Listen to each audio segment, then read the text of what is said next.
السلام عليكم ورحمة الله.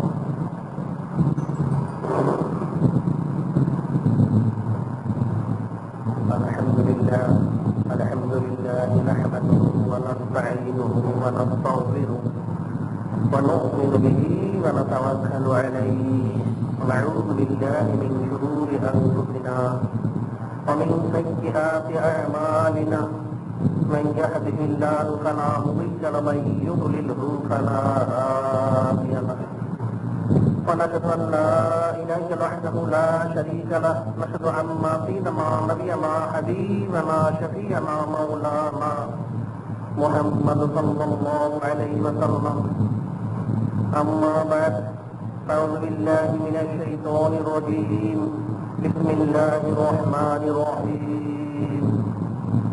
إن الله ملائكته يصلون على النبي يا أيها الذين آمنوا صلوا عليه وسلموا تسليما. اللهم صل على سيدنا نبينا حبيبنا شفيعنا مولانا محمد صلى الله عليه وسلم. اللهم صل على سيدنا نبينا حبيبنا شفيعنا مولانا محمد صلى الله عليه وسلم. اللهم صل على سيدنا نبينا حبيبنا شفيعنا مولانا محمد صلى الله عليه وسلم.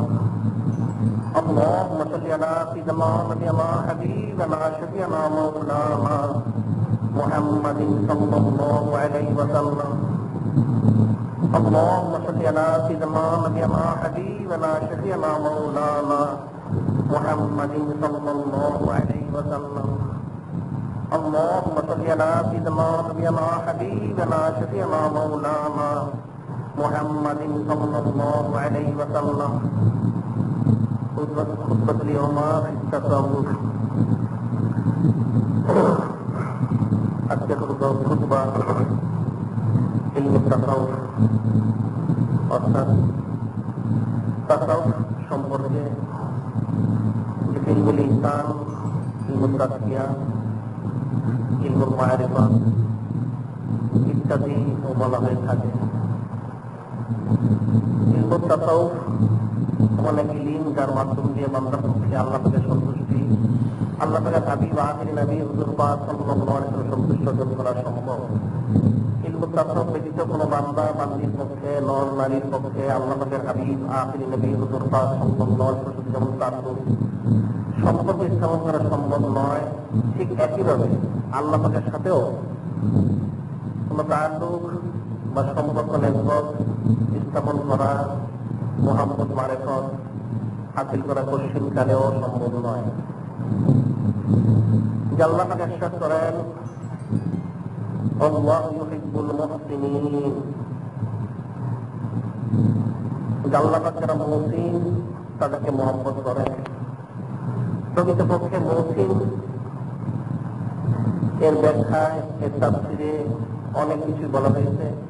মূল যে বক্তব্য সেটা হচ্ছে মুহসিন হচ্ছেন তারা যারা হাকিকি সুফি, আল্লাহ পাকের মহব্বত মারিফত, আল্লাহ পাকের হাবিব আখির নবী হুজুর পাক সাল্লাল্লাহু আলাইহি ওয়াসাল্লামের মহব্বত তাআল্লুক যারা হাসিল করেছেন, অর্জন করেছেন, তারাই হচ্ছেন হাকিকি মুহসিন। যেটা আমরা পূর্ববর্তী খুতবাগুলোতে বলেছি, আল্লাহ পাক যারা মুহসিন তাদেরকে মহব্বত করেন এবং যারা মুহসিন তারাই আল্লাহ পাককে মহব্বত করে থাকেন। সেজন্য আল্লাহ পাক অন্যত্র ইরশাদ করেন, ইন্নাল্লাহা মা'আল্লাযীনা ইত্তাকাও ওয়াল্লাযীনা হুম মুহসিনুন। ইন্নাল্লাহা মা'আল্লাযীনা ইত্তাকাও ওয়াল্লাযীনা হুম মুহসিনুন।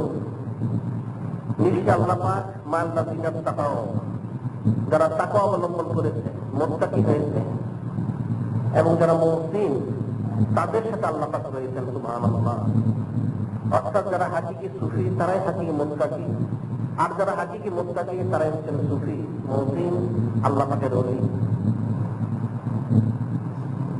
সেটা আল্লাহ পাক ইরশাদ করেন, অসবির নাফসাকা মা'আল্লাযীনা ইয়াদউনা রাব্বাহুম বিল গাদাতি ওয়াল আশিয়্যি ইউরিদুনা ওয়াজহাহু। যে আল্লাহ পাক ইরশাদ করেন, হে আমার হাবিব আপনি বলে দিন যে তোমরা তোমাদেরকে ওই সমস্ত লোকদের সোহবতে নিয়মিত রাখো যারা সকাল সন্ধ্যা আল্লাহ পাকের সন্তুষ্টির লক্ষ্যে আল্লাহ পাকের জিকির আজকার ইবাদত বন্দেগী ইত্যাদি করে থাকেন। অর্থাৎ এখানে এক কথায় বলা হচ্ছে যারা সুফিয়ানে কেরাম, আউলিয়া কেরাম তাদের সোহবত ইখতিয়ার করার জন্য আল্লাহ পাক সরাসরি কালামুল্লাহ শরীফে নির্দেশ দিয়েছে। সেটাই বলা হয়েছে সোহবতে সালেহ তুরা সালেহ গুনাহ, সোহবতে সালেহ তুরা সালেহ গুনাহ। সৎসঙ্গ তোমাকে ভালো করে দিবে আর অসৎসঙ্গ তোমাকে ক্ষতি করে দিবে। অর্থাৎ নেককারের সোহবত ইখতিয়ার করলে তুমি নেককার হয়ে যাবে, আর আল্লাহ পাক না করুন তুমি বদকারের সোহবত ইখতিয়ার করো তাহলে তুমি ইচ্ছা এবং অনিচ্ছায় বদকার হয়ে যাবে। অর্থাৎ আল্লাহ আমাদের সোহবত যারা ইখতিয়ার করবে তাদের পক্ষে আল্লাহ সহজ এবং সম্ভব। সেটাই হযরত শাইখ সাদী রহমাতুল্লাহ আলাইহি উনি বর্ণনা করেন যে আমার পিতা আমাকে ছোটবেলা থেকেই আউলিয়া কেরাম রহমতুল্লাহ আলাইহিম যারা ছিলেন আমার পিতার জানা মতে তাদের সোহবত আমাকে নিয়ে গিয়েছেন, যার ফলশ্রুতিতে আমি 5-6 বছর থেকেই তাহাজ্জুদ নামাজ আদায় করে থাকি। সুবহানাল্লাহ। সেজন্য উনি বলেছেন যে দেখো তোমাদের দায়িত্ব হবে কর্তব্য হবে সন্তান জন্মগ্রহণ করার পর যারা আউলিয়া কিরাম সুফিয়ানে কেরাম রয়েছেন তাদের সোহবতে পৌঁছে দেওয়া। কোন সন্তান যখন কোন হাক্কানি রব্বানি আল্লাহ পাকের ওলির সোহবত ইখতিয়ার করবে ইচ্ছা এবং অনিচ্ছায় তার আকীদা বিশুদ্ধ হবে এবং হকের উপর সে দায়েম কায়েম হয়ে যাবে। যদিও সে বড় আল্লাহ পাকের ওলি না হোক, কিন্তু কমপক্ষে তার আকীদা বিশুদ্ধ হয়ে ঈমানের উপর সে দায়েম এবং কায়েম থাকবে। সেটাই বলা হয়েছে আল্লাহ পাকের বিশেষ ওলি হযরত আবু আলী শাকিক বলকি রহমতুল্লাহ আলাইহি। হযরত আবু আলী শাকিক বলকি রহমতুল্লাহ যিনি হযরত ইব্রাহিম আদহাম রহমতুল্লাহ আলাইহি বিশিষ্ট খলিফা। হযরত ইব্রাহিম আদহাম রহমতুল্লাহ হচ্ছেন হযরত ফুদাইল বিন আয়াদ রহমতুল্লাহ আলাইহির বিশিষ্ট খলিফা।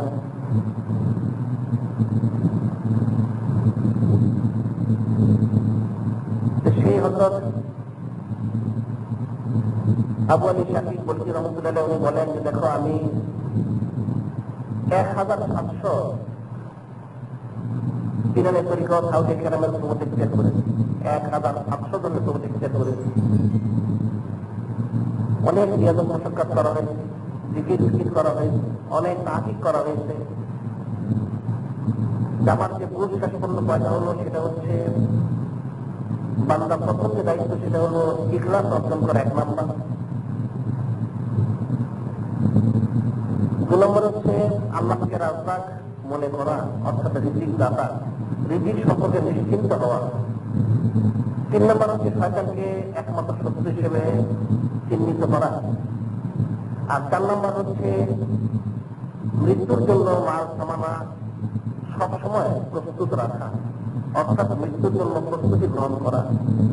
সেই হযরত আবু আলী শাকিক বলকি রহমতুল্লাহ আলাইহি ওনার বিশিষ্ট খলিফা ছিলেন হযরত হাতিম আসিম রহমতুল্লাহ আলাইহি। হযরত হাতিম আসিম রহমতুল্লাহ আলাইহি উনি বিশিষ্ট বুজুর্গ আল্লাহ পাকের ওলি। তিনি অনেক বড় আলিম বুজুর্গ সুফি। উনি একাধারা হযরত আবু আলী শাকিক বলকি রহমতুল্লাহর সোহবত ইখতিয়ার করতেন 33 বছর। যখন হযরত আবু আলী শাকিক বলকি রহমতুল্লাহ ওনার জীবনের শেষ প্রান্তে এসে পৌঁছলেন, ওনার বিশিষ্ট প্রধান খলিফা হযরত হাতিম আসিম রহমতুল্লাহ আলাইহিকে বললেন যে হাতিম আসিম তুমি আমার সাথে কতদিন ধরে আছো? উনি বললেন হুজুর আমি আপনার সাথে 33 বছর যাবৎ রয়েছি আপনার সোহবত। তখন হযরত আবু আলী শাকিক বলকি রহমতুল্লাহ বললেন তুমি 33 বছর আমার কাছে কি শিক্ষা গ্রহণ করেছো? উনি বললেন, হে আমার সাহেব, আপনি তো আমার শিক্ষা দিয়েছেন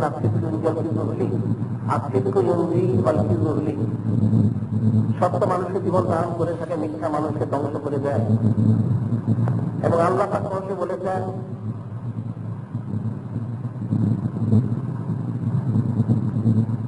লানাতুল্লাহি আলাল কাযিবিন,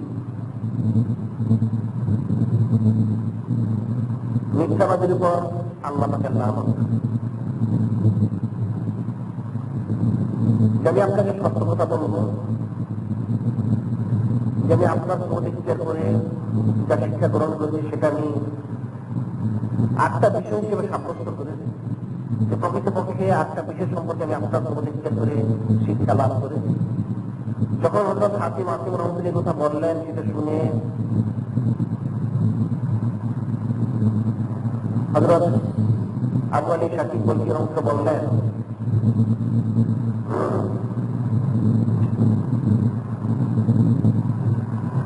বন্ধ করা আমার হচ্ছে না,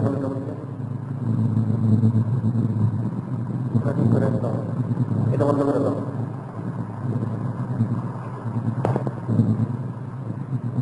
হযরত আবু আলী শাকিব বলকি রহমতুল্লাহ বললেন, হে হাতিম রহমতুল্লাহ আলাইহি, তুমি 33 বছরে মাত্র 8টা বিষয় শিক্ষা গ্রহণ করেছো, তাহলে আমার জিন্দেগিটা মনে হচ্ছে বৃথা গেল।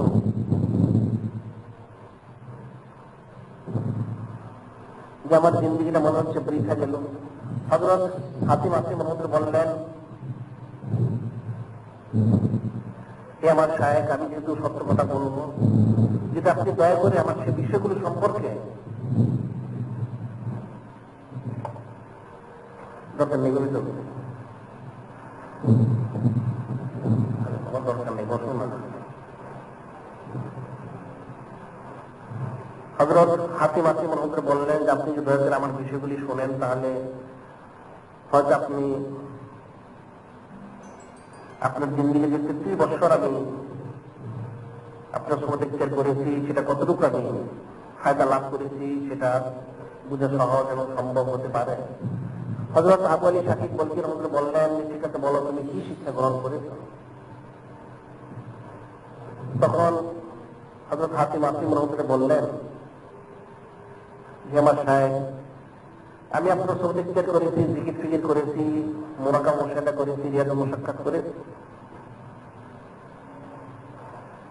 তারপরে আমি কোরআন শরীফ এবং হাদিস শরীফ সবসময় ফিকির করেছি, রিসার্চ করেছি। আমি একটা বিষয় প্রথমে লক্ষ্য করলাম মানুষের জিন্দেগির মধ্যে, যে সেটা হচ্ছে মানুষ তার হায়াতে সে যতটুকু হায়াত পাক না কেন, 20, 40, 80, 90, 100, 200 বছর, সে অনেক কিছু জমা করে, সঞ্চয় করে।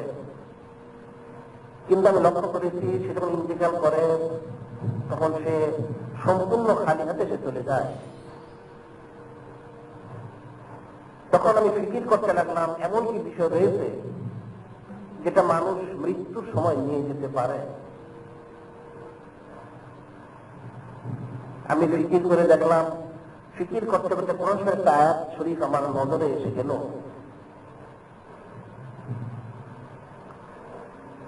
সেখানে আল্লাহ পাক ইরশাদ করেন,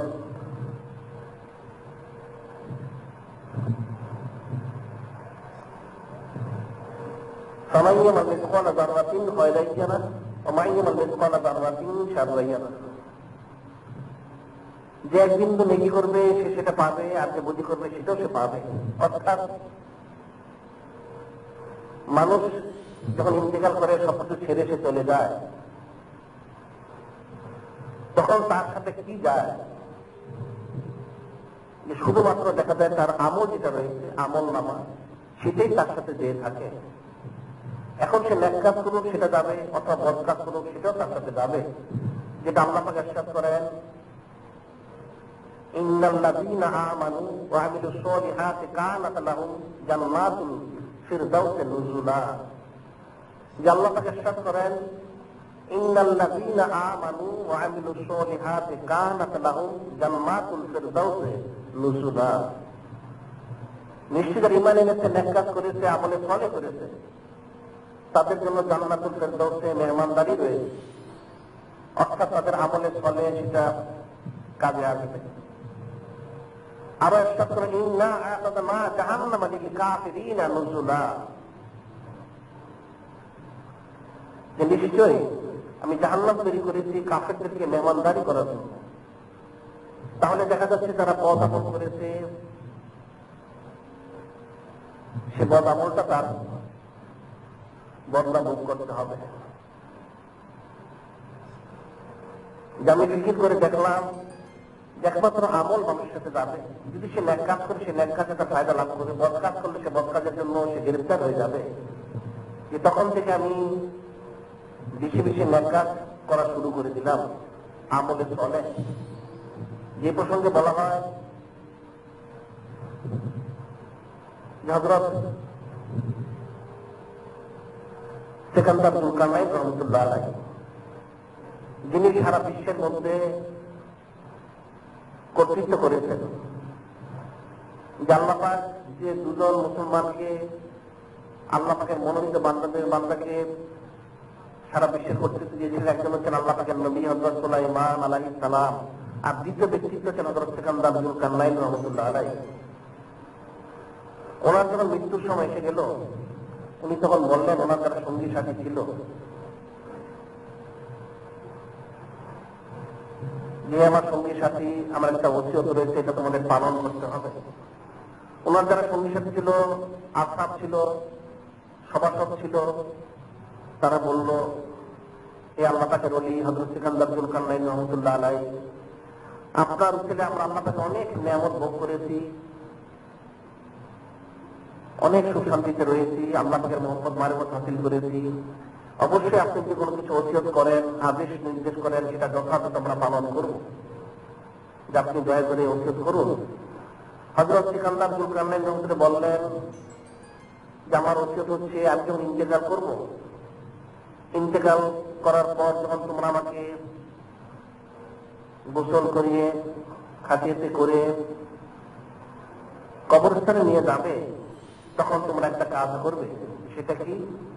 যে সে কাজটা হচ্ছে, আমাকে যখন খাটিয়েতে করে কবরস্থানে নিয়ে যাবে, তখন আমার হাত দুটা খাটিয়ে দুপাশে বের করে দিও, দুপাশে বের করে দিও।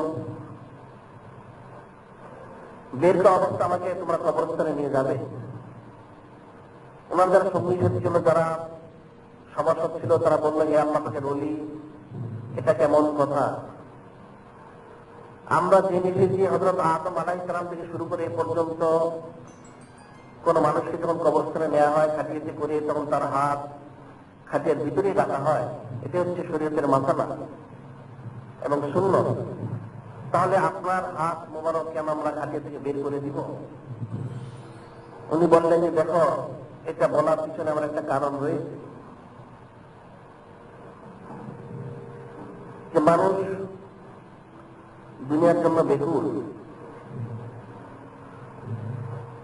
সমস্ত মানুষ জানেন সিকান্দার যুলকারনাইন সারা বিশ্বের আমি মালিক, অর্থাৎ আমার কর্তৃত্ব রয়েছে সারা বিশ্বের উপর।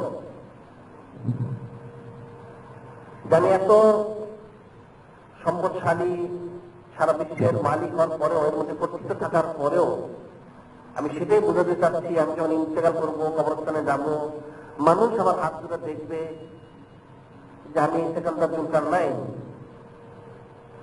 এত কিছু মালিক হওয়ার পরেও আমি খালি হাতে কবরস্থানে চলে যাচ্ছি।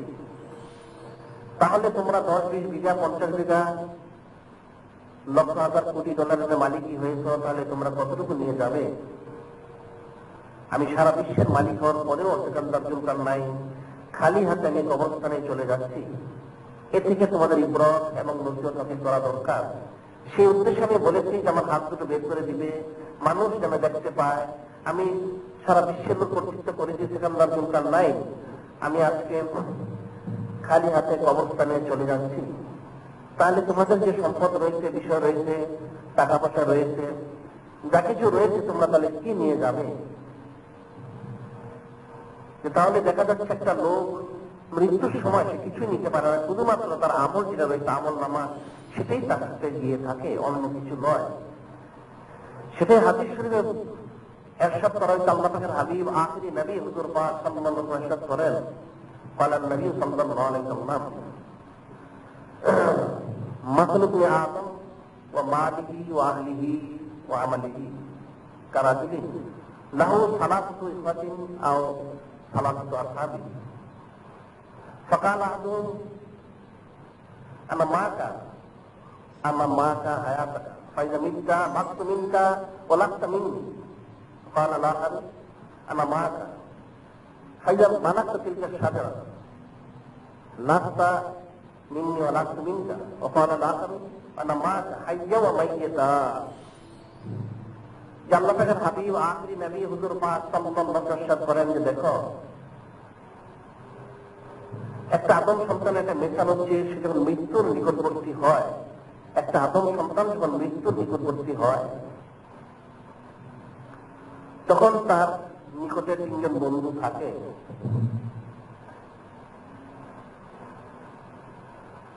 সে তার প্রথম বন্ধুকে জিজ্ঞাসা করে তুমি আমার কি কাজে আসবে? প্রথম বন্ধু বলে যে দেখো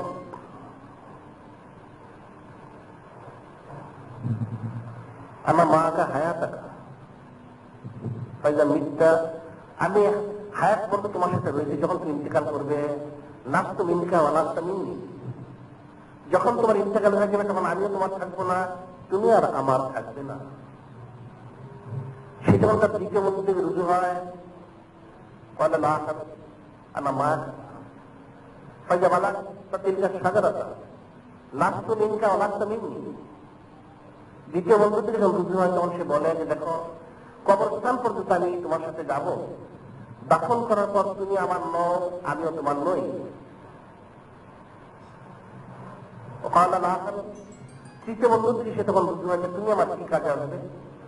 قال أنا معك حيا وميتا, তৃতীয় বন্ধু থেকে যখন সে রুজু হয় তখন জিজ্ঞাসা করে আমার তৃতীয় বন্ধু তুমি আমার কোন কাজে আসবে? সে বলে হে মৃতপ্রায় ব্যক্তি, আমি তোমার সাথে সবসময় রয়েছি, তোমার হায়াত এবং মৃত্যু, হাসর নসর কবর পুলসেরাত মিজান, তুমি যেখানেই যাও না কেন দুজুকে বেহেশতে আমি সবসময় তোমার সাথেই রয়েছি। এটা বলে আল্লাহ পাকের হাবিব আখরি নবী সাইয়্যিদুল মুরসালিন ইমামুল মুরসালিন খাতামুন নবীন হাবিবুল্লাহ হুজুর পাক সাল্লাল্লাহু আলাইহি ওয়াসাল্লাম বলেন হে হযরত সাহাবায়ে কিরাম রাদিয়াল্লাহু তাআলা আনহুম, তোমরা কি বুঝতে পেরেছো তিন বন্ধুকে? হযরত সাহাবায়ে কিরাম রাদিয়াল্লাহু তাআলা বললেন আল্লাহ পাকের তার হাবিব সাল্লাল্লাহু আলাইহি ওয়াসাল্লাম সবচেয়ে ভালো জানেন। তখন আল্লাহ পাকের হাবিব আখরি নবী সাইয়্যিদুল মুরসালিন ইমামুল মুরসালিন খাতামুন নবীন হাবিবুল্লাহ হুজুর পাক সাল্লাল্লাহু আলাইহি ওয়াসাল্লাম বললেন তার প্রথম বন্ধু হচ্ছে তার ধন দৌলত টাকা পয়সা বাড়ি গাড়ি। সে যখন তার প্রথম বন্ধুকে বলে যে তুমি আমার কি কাজে আসবে, সে বলে আমি তোমার হায়াত পর্যন্ত, কারণ তুমি যখন ইন্তেকাল করবে তখন আমি আর তোমার থাকবো না, তোমার যারা বাড়ি তারা আমার মালিক হয়ে যাবে, তোমার থেকে আমি জুদা হয়ে যাবো, তুমি আমার থেকে জুদা হয়ে যাবে। প্রথম বন্ধু হচ্ছে তার ধন দৌলত টাকা পয়সা বাড়ি গাড়ি ইত্যাদি। আর দ্বিতীয় বন্ধু হচ্ছে তার আলাওলাদ সন্তান সন্ততি আত্মীয় স্বজন জ্ঞাতি গোষ্ঠী পাড়া প্রতিবেশী। তাদেরকে যখন সে বলবে যে তুমি আমার কি কাজে আসবে, তারা বলবে আমি তোমার হায়াত পর্যন্ত রয়েছি এবং তোমাকে দাফন করা পর্যন্ত আমরা তোমার সাথে থাকবো, কবরস্থানে নিয়ে যাব, অর্থাৎ তোমায় গোসল করাবো, কাফন করাবো, জানাজা দিব, এরপর কবরস্থানে নিয়ে যাব, সেখানে দাফন করবো, দাফন করা পর্যন্ত আমরা তোমার সাথে রয়েছি, যখন দাফন সম্পন্ন হয়ে যাবে তখন তুমি আমাদের নও আমরাও তোমাদের নই। আল্লাহ পাকের হাবিব আখরি নবী হাবিবুল্লাহ হুজুর পাক সাল্লাল্লাহু আলাইহি ওয়াসাল্লাম বলেন এরপর সে তখন তার তৃতীয় বন্ধু থেকে রুজু হয় আমার তৃতীয় বন্ধু তুমি আমার কি কাজে আসবে? তখন তৃতীয় বন্ধু বলেন হে মৃত ভাই ব্যক্তি, আমি তোমার সাথে সবসময় রয়েছি, হায়াতে হোক মৌতে হোক কবরে হোক হাসরে হোক নসরে হোক মিজানে হোক পুলসেরাতে হোক, তুমি যেখানে যাবে আমি তোমার সাথে সেখানেই রয়েছি। যে সে তৃতীয় বন্ধু হচ্ছে তার আমল নামা, যদি সে ভালো আমল করে থাকে তাহলে তার জন্য কামিলি রয়েছে, নাজাত রয়েছে, আর আল্লাহ তাআলা করুন যদি সে খারাপ আমল করে তাহলে তার ইহকাল এবং পরকাল উভয়ই বরবাদ হয়ে যাবে। একটা লোক ইন্তেকাল করে তখন শুধুমাত্র আমল নামে তার সাথে যায়, তার যত কিছু রয়েছে দুনিয়াবী সম্পদ মাল সামান আত্মীয় স্বজন জ্ঞাতি গোষ্ঠী পাড়া প্রতিবেশী আলাওলাদ কিছুই তার সাথে যাবে না, একমাত্র আমল নামা তার সাথে যাবে। এই প্রসঙ্গে বলা হয় যেটা আল্লাহ বলেছেন, মান আমিলা সালিহান ফালিনাফসি ওয়া মান আতা ফাআলাইহা সুম্মা ইলা রাব্বিকুম তুরজাউন। যে নেক কাজ করেছে সেটা তার জন্য, বদ কাজ করলে সেটা তার উপরই বর্তাবে, এবং এরপর অবশ্যই তোমরা তোমাদের রবের থেকে প্রত্যাবর্তন করবে। যে প্রসঙ্গে বলা হয় ইমাম ও শরীয়ত তরিকত ইমাম হাসান বসরি রহমতুল্লাহ আলাইহ,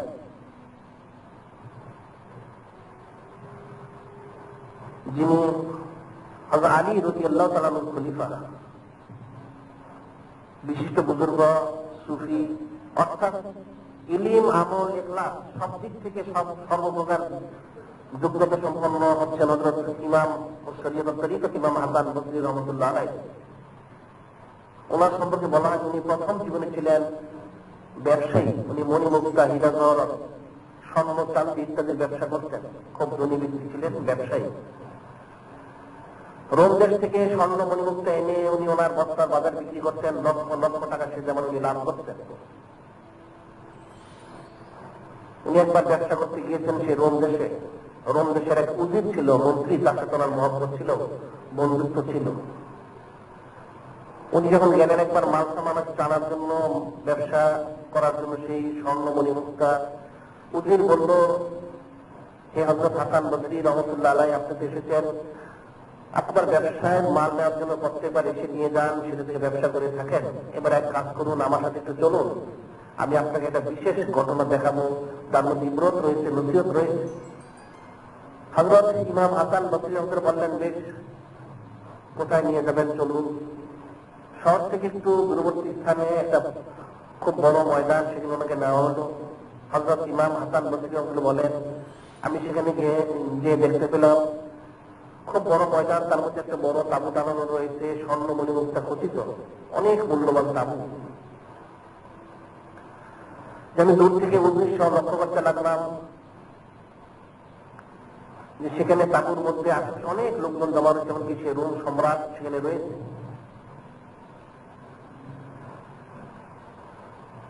প্রথম লক্ষ্য করলাম সেই তাঁবুটা চারদিকে ঘেরাও করে, অর্থাৎ চারদিকে ঘুরে কিছু সৈন্য সামন্ত তাদের ডাল তলোয়ার খুলে হাতে নিয়ে কিছু বলতে বলতে চারদিকে প্রদক্ষিণ করে কিছু বলে কাঁপতে কাঁপতে তারা চলে গেল। যে দ্বিতীয় লক্ষ্য করলাম, কিছুক্ষণ পর কিছু জ্ঞানী গুণী লোক, তাদের হাতে কিতাব পত্র রয়েছে, সেটা নিয়ে তারা শিক্ষক তাঁবুকে প্রদক্ষিণ করে কিছু বলতে বলতে কাঁপতে কাঁপতে তারাও চলে গেল। তৃতীয় লক্ষ্য করলাম, কিছুক্ষণ পর কিছু বৃদ্ধ লোক, খুব বয়স্ক লোক, তারাও তাঁবুকে প্রদক্ষিণ করলো এবং কিছু বলতে বলতে কাঁপতে কাঁপতে চলে গেল। চতুর্থটা লক্ষ্য করলাম, কিছু মহিলা যাদের মাথায় স্বর্ণের রেখামি ছিল, যার মধ্যে মণিমুক্ত হীরা জওহর ছিল, যারা দুনিয়াবী সৌন্দর্য মণ্ডিত ছিল, তারা সেই তাঁবুকে প্রদক্ষিণ করে কিছু বলতে বলতে কাঁদতে কাঁদতে চলে গেল। যখন সকলে চলে গেল, স্বয়ং সম্রাট তার উদ্দিন নাজিরকে নিয়ে সেই তাঁবুকে প্রদক্ষিণ করে কিছু বলতে বলতে কাঁদতে কাঁদতে চলে গেল। যখন ঘটনা শেষ হয়ে গেল, হযরত ইমাম হাসান বসরি রহমতুল্লাহ বললেন, উজির সাহেবকে, উজির সাহেব, আমি আপনাদের বাসা তো আমার জানা নেই, কি ঘটনা এখানে ঘটলো, তারা কি বললো, কেন কাটাকাটি করলো, আমি আমার বুঝে কিছু আসলো না, ঘটনাটা কি ঘটেছে আমাকে বুঝিয়ে বলো। তখন সেই উজির সাহেব বলল, হে হযরত হাসান বসরি রহমতুল্লাহ আলাইহ, এখন যে সম্রাট রয়েছে রোমের, তার এক সন্তান ছিল, সব দিক থেকে তার যোগ্যতা ছিল, সম্রাট মনে করেছিল তারপরে তাকে হয়তো গতিতে বসানো হবে, কিন্তু হঠাৎ একটা অসুখ হয়ে সে ইন্তেকাল করে। অনেক ডাক্তার, কবিরাজ, হাকিম আনা হয়েছিল, বাদশার সাধ্য সামর্থ্য অনুযায়ী দেশ বিদেশ থেকে ঔষধ আনানো হয়েছিল, কিন্তু কোনো কিছুতে কাজ হয়নি। বাদশার সেই সন্তান হঠাৎ ইন্তেকাল করে। ইন্তেকাল করার কারণে বাদশা খুব মর্মাহত হয়, দুঃখিত হয়। তখন বাদশা এনে ময়দানের মধ্যে তাকে দাফন করে। তার কবরের উপরে স্বর্ণ মণিমুক্তা খচিত তাঁবু টানিয়ে রাখা হয়। বাদশা প্রত্যেক বছর তার মৃত্যুর দিন এখানে আসে এসে আপনি যে ঘটনা দেখেছেন এই ঘটনা তারা ঘটিয়ে থাকে, এরপর তারা চলে যায়। যে কি ঘটনা ঘটানো হলো, যে আপনি প্রথম দেখতে পেলেন কিছু সৈন্য সামন্তকে ডাল তলার নিয়ে তারা সে তাবুকে প্রদক্ষিণ করলো এবং কিছু বলতে বলতে কাঁপতে কাঁপতে চলে গেল। তারা বলেছিল প্রকৃতপক্ষে, হে শাহজাদা, যদি আজকে ডাল তলার দিয়ে শক্তি সামর্থ্য দিয়ে যুদ্ধ করে তোমাকে রাখা সম্ভব হতো, তাহলে আমরা তোমাকে রাখতাম। কিন্তু যিনি তোমাকে নিয়ে গেছেন, যিনি মৃত্যু দিয়েছেন, ওনার কাছে আমাদের শক্তি সামর্থ্য, আমাদের ডাল তলোয়ার, এটা তুচ্ছ ছিল। এর কোনো কদরই নেই, এর কোনো মূল্যই নেই। কাজেই আমাদের পক্ষে তোমাকে কোনো মতেই রক্ষা করা সম্ভব হলো না, সেজন্য আমরা দুঃখিত হয়ে আমরা চলে যাচ্ছি। এটা বলে তারা চলে গেল। এরপর দ্বিতীয়ত আসলো জ্ঞানী গুণী ব্যক্তিরা কিতাবপত্র নিয়ে তারা পদক্ষেপ করে তারা বলেছিল, হে শাহজাদা, আজকে যদি ইলিম দিয়ে, জ্ঞান দিয়ে, আকল দিয়ে, সমঝ দিয়ে, বুদ্ধি দিয়ে তোমাকে রাখা সম্ভব হতো, আমরা অবশ্যই তোমাকে রাখার চেষ্টা করতাম। কিন্তু যিনি তোমাকে নিয়ে গেছেন, ওনার কাছে আমাদের এই ইলিম, আকল, সমঝ, জ্ঞান, বুদ্ধি, বিদ্যা তুচ্ছতা ছিল, এর কোনই কদর নেই। যিনি নিয়ে গেছেন ওনার কাছে কোনো মূল্যই নেই। কাজে আমাদের পক্ষে সম্ভব হলো না তোমাকে কোনো মতেই রাখা। কাজে আমরা দুঃখিত হয়ে চলে যাচ্ছি। তারাও কাঁদতে কাঁদতে চলে গেল। তৃতীয়ত এসেছিল বৃদ্ধ লোকগুলো, অনেক বয়স হয়ে গিয়েছে, তারা পদক্ষেপ করে অনেক কান্নাকাটি করলো এবং শেষ তারা এই কথা বলতে বলতে চলে গেল, হে শাহজাদা, আজকে যদি কান্নাকাটি করে, রোনাজারি করে, আহাজারি করে, মাতম করে, চিৎকার করে তোমাকে রাখা সম্ভব হতো, আমরা রাখতাম। কিন্তু যিনি তোমাকে নিয়ে গেছেন তার কাছে আমাদের এই রোনাজারি, আহাজারি, কান্নাকাটি, চিৎকার উচ্চতা ছিল। কাজে আমাদের পক্ষে সম্ভব হলো না তোমাকে রাখা। কাজে আমরা দুঃখিত হয়ে চলে যাচ্ছি। তারাও কাঁদতে কাঁদতে চলে গেল। এরপর আসলো কিছু মহিলারা, তাদের মাথা ছিল স্বর্ণের রেকাবি, তার মধ্যে মণিমুক্তা, হীরা জহরত ইত্যাদি নিয়ে তারাও সেই তাবুকে প্রদক্ষিণ করে তারা বলল, এই শাহজাদা, আজকে যদি স্বর্ণ চাঁদি দিয়ে, টাকা পয়সা দিয়ে, সৌন্দর্য দিয়ে তোমাকে রক্ষা করা সম্ভব হতো, ধন দৌলত দিয়ে, তাহলে আমরা অবশ্যই তোমাকে রক্ষা করতাম। কিন্তু যিনি তোমাকে নিয়ে গেছেন ওনার কাছে আমাদের এই ধন দৌলত, টাকা পয়সা, সিরত, সুরত, এর কোনই মূল্য নেই, তুচ্ছ এবং তাচ্ছিল্য। কাজে আমাদের পক্ষে তোমাকে রক্ষা করা সম্ভব হলো না, আমরা দুঃখিত হয়ে চলে গেছি। তারাও কাঁদতে কাঁদতে চলে গেল। এরপর স্বয়ং সম্রাট এবং তার অধীর নাজিম এসে প্রদক্ষিণ করল। সেও প্রদক্ষিণ করে বলল, হে শাহজাদা, আজকে যদি সম্ভব হতো তাহলে আমার এই সাম্রাজ্যের বিনিময়, সারা দুনিয়ার বিনিময় যদি সম্ভব হতো, তাহলে আমরা আজকে তোমাকে রক্ষা করতাম। কিন্তু এই সাম্রাজ্যের মূল্য কত? যিনি তোমাকে নিয়ে গেছেন ওনার কাছে কিছুই নয়, অর্থাৎ এর কোনো মূল্যই নেই আল্লাহ পাকের কাছে, যিনি তোমাকে নিয়ে গেছেন। কাজে আমাদের পক্ষেও সম্ভব হলো না সমস্ত সাম্রাজ্যের বিনিময়ে, দুনিয়ার বিনিময়ে তোমাকে রক্ষা করা। কাজে আমরা দুঃখিত হয়ে চলে যাচ্ছি। সেটা বলে সম্রাট, তার সঙ্গী সাথী, উদ্দিন রাজি সহ তারাও কাঁদতে কাঁদতে দুঃখিত হয়ে চলে গেল। যখন এই কথা বলা হলো, হযরত ইমাম হাসান বসরি রহমতুল্লাহর কাছে উনি ব্যাপারটা শুনলেন খুব মনোযোগ দিয়ে।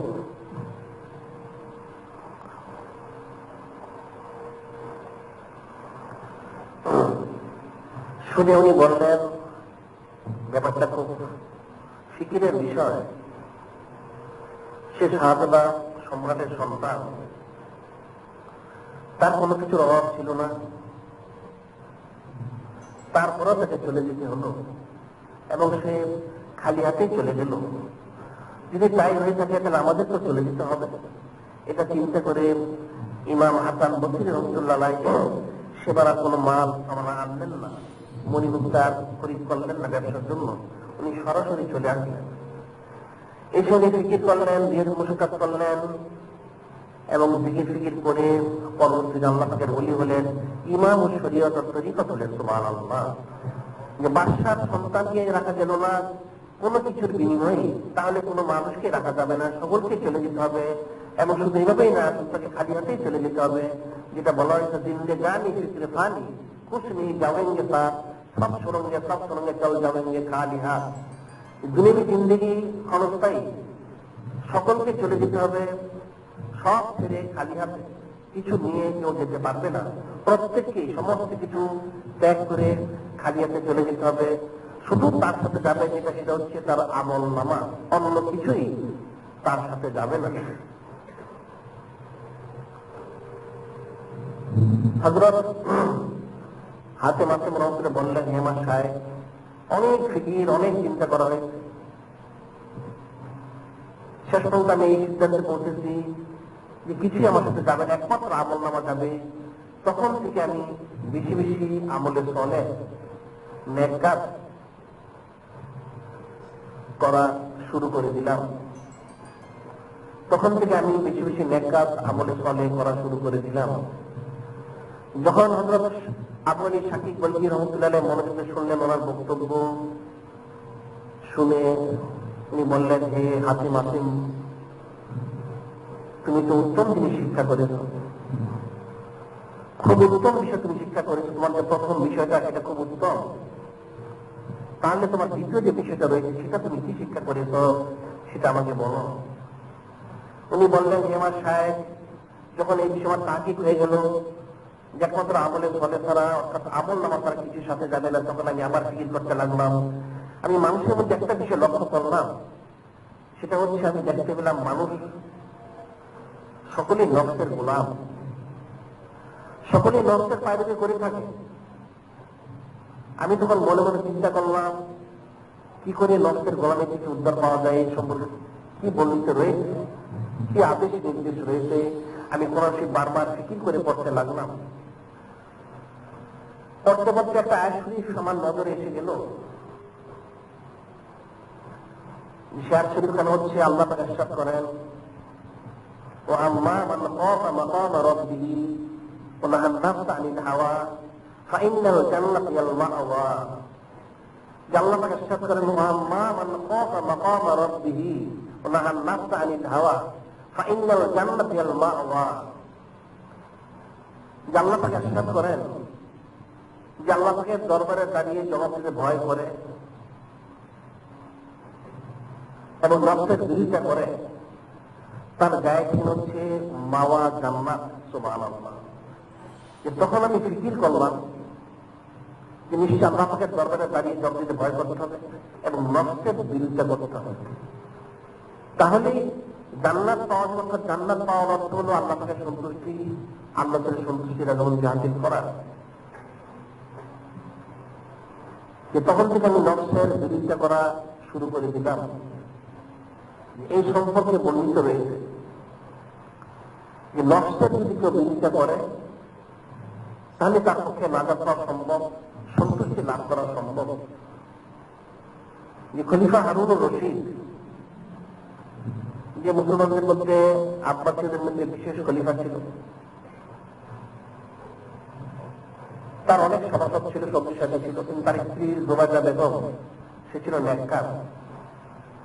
আর খলিফা হারুনুর রশিদ সেও কিন্তু আলিম ছিল, সে ছিল অর্থাৎ ইমাম মালিক রহমতুল্লাহ আলাইহির সহপাঠী, ক্লাসমেট ছিল বাদশাহ খলিফা হারুনুর রশিদ।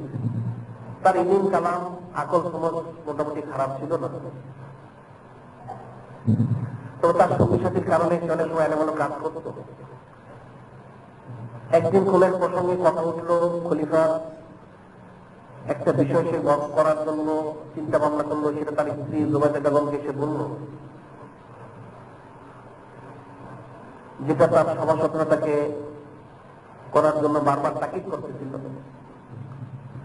তখন সেটা শুনে জোবাইদা বেগম বলল, হে খলিফা হারুনুর রশিদ, আপনি যদি এটা করেন তাহলে কিন্তু আপনি জাহান্নামী হবেন, তাহলে আপনাকে জাহান্নামী হতে হবে। সেটা শুনে খলিফা হারুনুর রশিদ একটু উত্তেজিত হয়ে যায়, উত্তেজিত এসে বলে, ঠিক আছে, আমি যদি জাহান্নামী হই তাহলে আমি তোমাকে তালাক দিয়ে দিলাম। যখন এই কথা বলা হলো, সেটা শুনে জুবাইদা বেগম আলাদা হয়ে গেল। সে বলল, হে খলিফা, আপনাকে এই বিষয়ে ফয়সালা করতে হবে, কারণ আপনি জান্নাতি না জাহান্নামী সেটা ফয়সালা করতে বন্যতায় আপনার সাথে গড় সংসার করা আমার জন্য জায়েজ হবে না। যখন খলিফা হারুন রশিদের মাথা ঠান্ডা হলো, সে কি করলো, ব্যাপারটা কেমন হয়ে গেল, সে তখন অনেক আলেম ওলামার সাথে যোগাযোগ করলো এই বিষয়ে, তার স্ত্রী তালাক হবে অথবা হবে না। অনেকেই বলে দিল, যেহেতু এটা ফয়সালা করা সম্ভব নয় জমিনে যে আপনি কি জান্নাতি না জাহান্নামী, কাজে আপনার স্ত্রী তাহলে তালাক হয়ে যাবে, যেহেতু এটা সন্দেহজনক। শেষ পর্যন্ত হযরত ইমাম শাফিঈ রাহমাতুল্লাহ আলাইহি, ওনার বয়স খুব বেশি নয়, যিনি হযরত ইমাম মালিক রাহমাতুল্লাহ আলাইহির ছাত্র, ওনার শরণাপন্ন হলো খলিফা হারুন রশিদ। ওনার কাছে যখন ব্যাপারটা খুলে বলল, হযরত ইমাম শাফিঈ রাহমাতুল্লাহ উনি বললেন, হে খলিফা, আপনি যে কথা বলেছেন অবশ্যই এটা ফয়সালা করা খুব কঠিন, তবে তারপরেও কিছু ফয়সালা হয়েছে। সেটা হচ্ছে, আমি কিছু প্রশ্ন করবো, আপনি জবাব দিবেন। সেটা কি, যে আপনার জীবনে এমন কোন সময় কি এসেছে যে আপনি ইচ্ছে করলে কঠিন শক্ত পাপ কাজ করতে পারতেন, কিন্তু একমাত্র আল্লাহকে ভয় আপনি ফিরে রয়েছেন? খলিফা হারুন রশিদ বলল, ইমাম শাফিঈ রাহমাতুল্লাহ আলাইহি, এটা তো স্বাভাবিক কথা, আমি খলিফা, এমন অনেক সুযোগ এসেছে, সময় এসেছে, আমি শক্ত শক্ত কবিরা গুনাহ করার সুযোগ পেয়েছিলাম, কিন্তু সত্যি একমাত্র আল্লাহ পাকের ভয়ে আমি সেই সমস্ত পাপ থেকে বিরত হয়েছি। সেটা শুনে ইমাম শাফিঈ রাহমাতুল্লাহ বললেন, তাহলে এক কাজ করুন, আপনার স্ত্রী তালাক হয়নি, আপনি স্ত্রীর সাথে বসবাস করতে পারবেন। যে দলিল কোথায়? এর দলিল আল্লাহ পাক ইরশাদ করেন, ওয়াম্মা মান খাফা মাকাম রাব্বিহি ওয়া নাহান নাফসা আনিল হাওয়া ফাইন্নাল জান্নাতা হিয়াল মাওয়া। আল্লাহ পাক ইরশাদ করেন যে আল্লাহ পাকের দরবারে দাঁড়িয়ে যতদিন ভয় করে এবং নফসের বিরোধিতা করে, তার স্থান হচ্ছে মাওয়া, জান্নাত। তাহলে বুঝে গেলে তারা আপনি জাহান্নামী নন, আপনি হচ্ছেন জান্নাতি, তাহলে যদি আপনার তালাক হয়নি আপনি সংসার করতে পারবেন। যখন খলিফা হারুন রশিদ এসে ব্যাপারটা বললো, যারা ইমাম মুস্তাহিদ যারা ছিলেন তারা শুনলেন, শুনে তারা ব্যাপারটা মেনে নিলেন। সত্যি হযরত ইমাম শাফিঈ রাহমাতুল্লাহ আলাইহি যে ফয়সালা করেছেন তা সঠিকই ফয়সালা হয়েছে, যে নফসের বিরুদ্ধে করবে, আল্লাহ পাকের দরবারে দাঁড়িয়ে নফসে ভয় করবে, অবশ্যই তার স্থান হবে জান্নাত। সেটা মাওয়া কোরআন আল্লাহ বলেছেন, অর্থাৎ উত্তম জায়গা ঠিকানা তার হবে, জান্নাতে সে যেতে পারবে। যে নফসের বিরুদ্ধে করবে এবং আল্লাহ পাকের দরবারে দাঁড়িয়ে নফসকে ভয় করবে। হযরত হাকিম রাহিমাহুল্লাহ বললেন, আমার শায়েখ, ইত্যাদি অনেক কিছু ফিকির করে আমি নফসের বিরুদ্ধে করা শুরু করে দিলাম, সব অবস্থায় সব কাজে। এবং এই প্রসঙ্গে আল্লাহ অন্যত্র ইরশাদ করেন, ওয়ালিমান খাফা মাকাম রাব্বিহি ওয়ালিমান খাফা মাকাম রাব্বিহি জান্নাতান।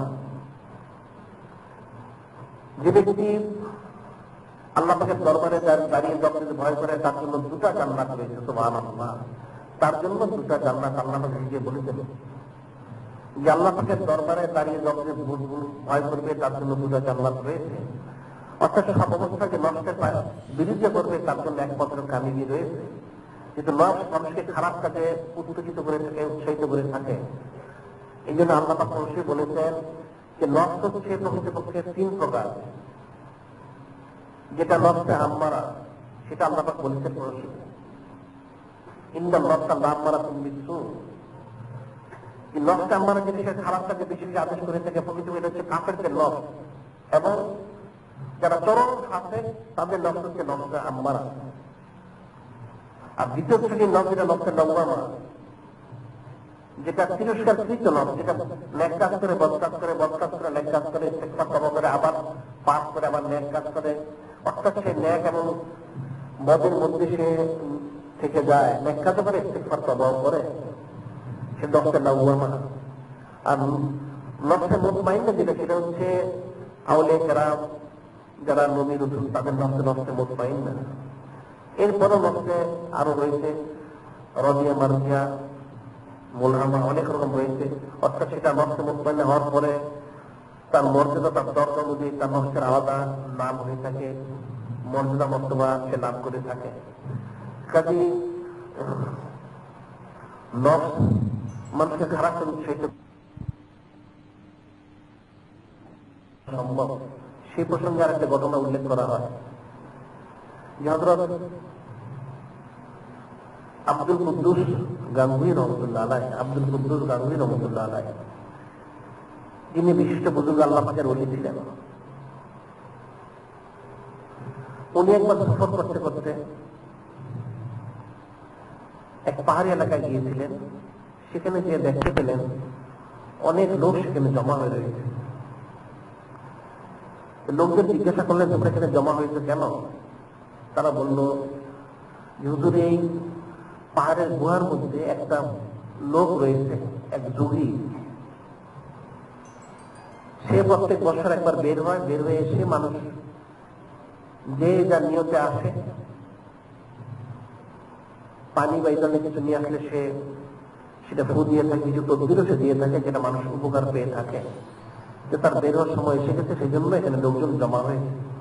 তিনি বললেন, সে কোথায় থাকে? যে পাহাড়ের মধ্যে থাকে, এর গুহাতে থাকে। যে দরজা কোথায়?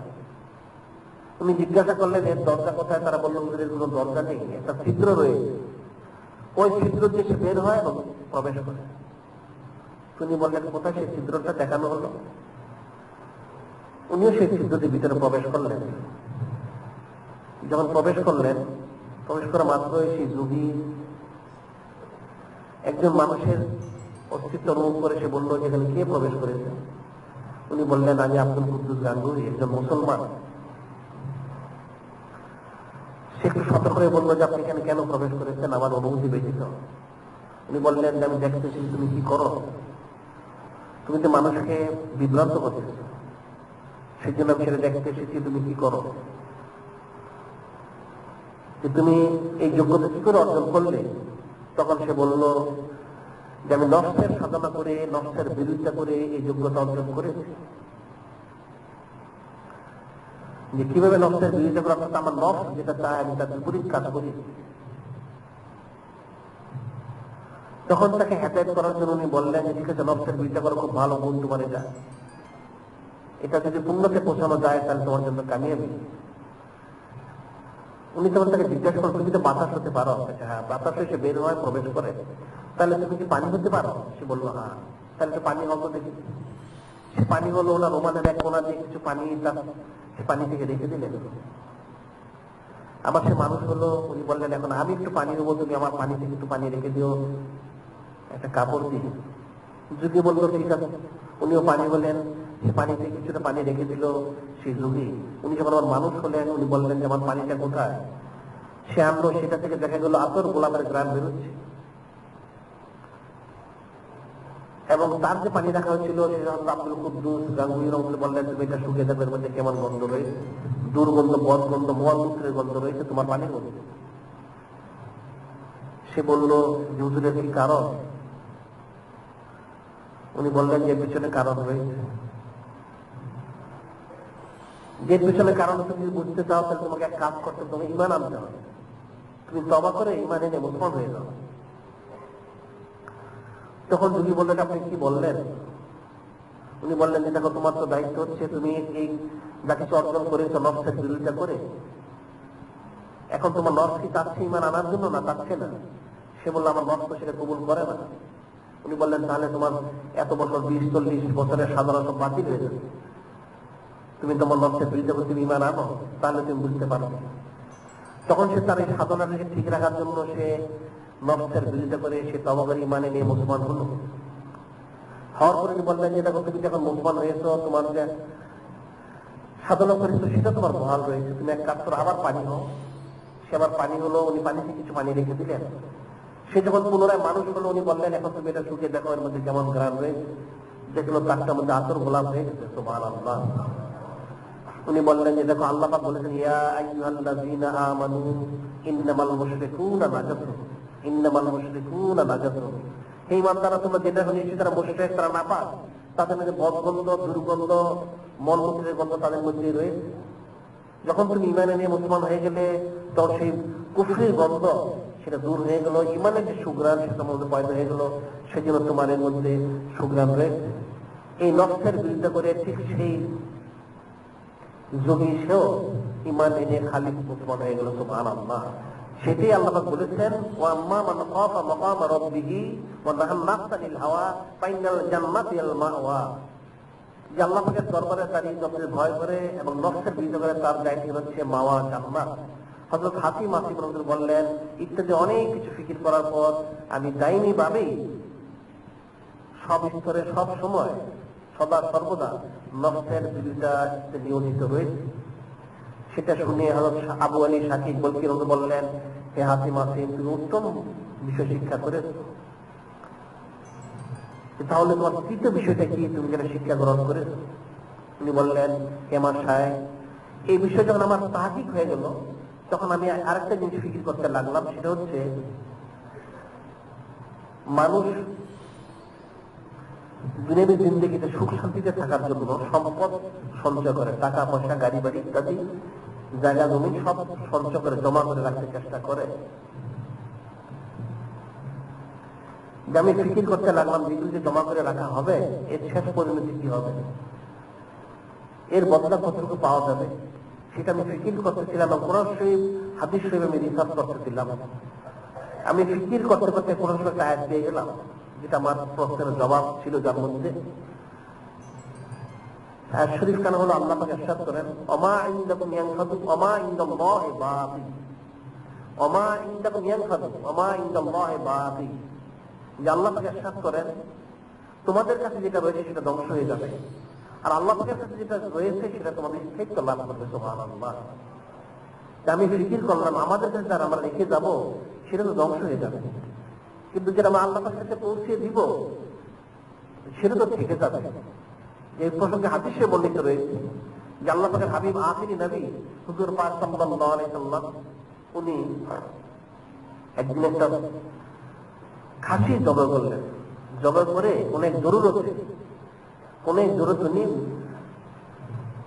বাইরে গেলেন। বাইরে যাওয়ার সময় হযরত আয়েশা সিদ্দিকা রাদিয়াল্লাহু তাআলা আনহাকে বলে গেলেন, হে হযরত আয়েশা সিদ্দিকা রাদিয়াল্লাহু তাআলা আনহা, আমি তো কাজে যাচ্ছি, তবে খাসিটা তুমি দেখো। এটা বলে উনি চলে গেলেন।